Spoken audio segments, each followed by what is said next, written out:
Assalamu alaikum wa rahmatullahi wa barakatuh. Welcome to lesson 16 in the Aqeedah series, Matters of Belief, of Faith. Alhamdulillah Rabbil Alameen, hamdan kathiran tayyiban mubarakan fi, ملء السماوات وملء الأرض وملء ما بينهما وملء ما شئت من شيء بعد. اللهم صل على سيدنا محمد وعلى آله وصحبه أجمعين وبعد. So we continue with the 25 prophets mentioned in the Quran as we are in this Aqeedah al-Awam, the Masses Creed, that beliefs that the common people, everyone should have. And so we have to believe in 25 prophets. Hum Adam, Idris, Nuh. So we saw Adam alayhi salam, his story. Now it's about Prophet Idris and Prophet Nuh alayhi salam. So Prophet Idris came centuries after Prophet Adam alayhi salam, and he was said to be born in Iraq, and he went to Misr and lived in Misr, Egypt. So that is what it said. And he was a sent at a time when now, centuries after Prophet Adam alayhi salam, now people, their faith in the unseen, in revelation, in Allah, and, they're all weakened, and is the nature in the nature of person, of man, that they want a God that's tangible. As we saw, as we know from the story of Prophet Musa alayhi salam, he went to meet Allah 30 days to Mount Tur, and he left the Banu Israel, the Jews, and it was extended for another 10 days, but so 40 days in total. But the Banu Israel, they already had taken a golden calf for worship. Even though they knew the blessings that Allah saved them from Fir'aun, Allah saved them with all these miracles and gave them food from manna wa salwa, the quail and the gum, sweet gum from Jannah, yet they still wanted to take a golden calf for worship. So it's in human nature that they take something that's tangible and they believe in something that's tangible more than the things that's unseen, that intangible.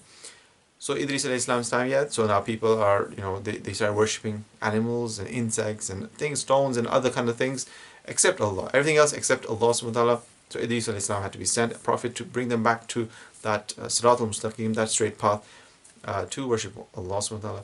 And that was his task. He was also given he was a man of wisdom as well. وَاذْكُرْ فِي الْكِتَابِ إِدْرِيسَ إِنَّهُ كَانَ صِدِّيقًا نَبِيًّا. I mentioned in the book, in the Quran, Idris alayhi salam, he was a man of truth, a prophet. All prophets, all were men of truth, as we saw, as an obligatory attribute for a prophet. وَرَفَعْنَاهُ مَكَانًا عَلِيًّا, and we raised him into a high place, to a high rank. And all prophets are, such high ranking. They're men, but they're not like any other men. They're not like the common men. They're that special that Allah has chosen, that golden heart, pure heart, that and they have that huge burden of that delivering the message and calling to worship the one Allah. So Idris al-Islam, he was taught many things. He was a man of wisdom, medicine, in clothes, to make clothes, in sewing, and also in farming, in seasons of farming, how to farm and when to farm, as well as in building cities. So he built a lot of cities, that is said. So that's Idris al-Islam. So Allah subhanahu wa ta'ala has given His chosen and beloved in that community, in that amongst people, that much knowledge and science, and they teach their people the way and how to live life and how to be, how to survive in this world. And then after Prophet Idris al-Islam, who came centuries after Adam al-Islam, centuries after him came Prophet Nuh al-Islam. Prophet Nuh al-Islam is someone we know who is famous with the flood, as that was a punishment to his people, the disbelievers, that it rained and rained and didn't stop raining until the whole area was all flooded and there was no place to hide.